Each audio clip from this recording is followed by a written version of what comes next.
நீ எப்படி இருக்க பாலாஜி? ஸ்டேபிளாக இருக்கேன்.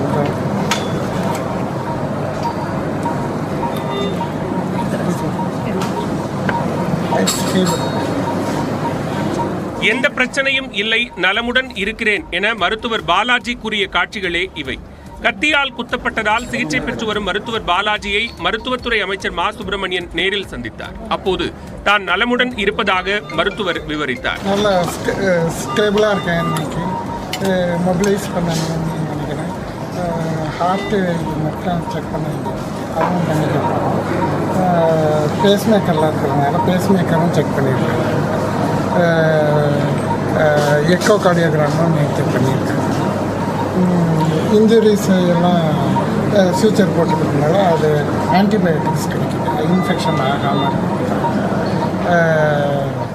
மருத்துவர் பாலாஜிக்கு கை கொடுத்து விரைவில் மீண்டு வர வாழ்த்து கூறிய அமைச்சர் மா சுப்பிரமணியனிடம் அனைத்தும் நன்றாக சென்று கொண்டிருக்கிறது எனவும் எந்த பிரச்சனையும் இல்லை எனவும் மருத்துவர் பாலாஜி நம்பிக்கையுடன் குறிப்பிட்டார்.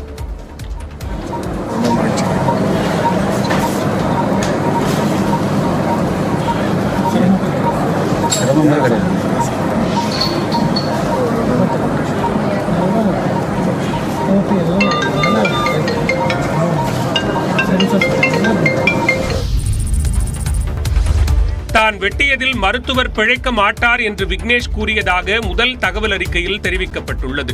சென்னை கிண்டி அரசு மருத்துவமனையில் மருத்துவர் பாலாஜி தாக்கப்பட்டது தொடர்பாக மருத்துவர் சேதுராஜன் அளித்த புகாரின் அடிப்படையில் முதல் தகவல் அறிக்கை பதிவு செய்யப்பட்டுள்ளது. அதில் புதன்கிழமை காலை 10:30 மணி அளவில் மருத்துவர் பாலாஜியின் அறைக்கதவை அடைத்துக் கொண்டு விக்னேஷ் வாக்குவாதம் செய்ததாகவும், அங்கிருந்த மருத்துவர்கள் மற்றும் ஊழியர்கள் கதவை தட்டிய போது கையில் வைத்திருந்த கத்தியை எடுத்து மருத்துவர் பாலாஜியை விக்னேஷ் சரமாரியாக வெட்டியதாகவும் முதல் தகவல் அறிக்கையில் குறிப்பிடப்பட்டுள்ளது. அறையிலிருந்து வெளியே வந்த விக்னேஷை பிடிக்க முயற்சித்த போது தனது அம்மாவிற்கு சரியாக மருத்துவம் பார்க்காததால் மருத்துவரை கத்தியால் வெட்டி கொலை செய்ய வந்ததாக அவர் கூறியதாக எஃப்ஐஆரில் தெரிவிக்கப்பட்டுள்ளது. மேலும் தான் வெட்டியதில் மருத்துவர் பிழைக்க மாட்டார் என விக்னேஷ் கூறியதாகவும், தன்னை பிடிக்க வந்தால் கத்தியால் குத்தி கொன்று விடுவேன் என கொலை மிரட்டல் விடுத்ததாகவும் எஃப்ஐஆரில் தெரிவிக்கப்பட்டுள்ளது. அலுவலக கண்காணிப்பாளர் முத்துரமேஷ் உள்ளிட்டோர் தரைத்தளத்தில் விக்னேஷை மடக்கி பிடித்ததாக முதல் தகவல் அறிக்கையில் கூறப்பட்டுள்ளது.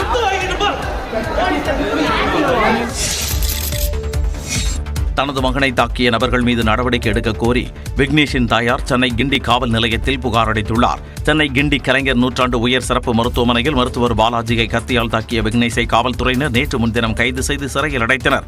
இந்த நிலையில் தனது மகன் விக்னேஷை தாக்கிய 4 பேர் மீது நடவடிக்கை எடுக்க கோரி அவரது தாயார் பிரேமா சார்பில் அவரது மற்றொரு மகன் லோகேஷ் கிண்டி காவல் நிலையத்தில் புகார் மனு அளித்துள்ளார். ஒரு டாக்டர் தான் எங்கள் அண்ணனே அடிச்சிருக்காப்புல, அதே மாரில் எட்டி உடச்சிருக்காப்புல, 10 வாட்டிகிட்ட 8 கிட்ட அடிச்சு உடச்சிருக்காரு. அதுக்கு இன்னும் எந்த பதில் இல்லை.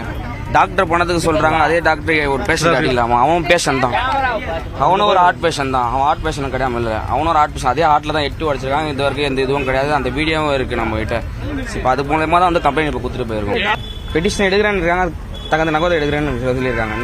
அம்மா பேர்ல தான் கம்ப்ளைண்ட் கொடுத்துருக்காங்க. தனது தாயாரை காப்பாற்ற இதுவரை யாரும் வரவில்லை என்றும் தாயாருக்கு உரிய சிகிச்சை அளிக்க அரசு நடவடிக்கை எடுக்க வேண்டும் என்றும் லோகேஷ் கோரிக்கை விடுத்துள்ளார்.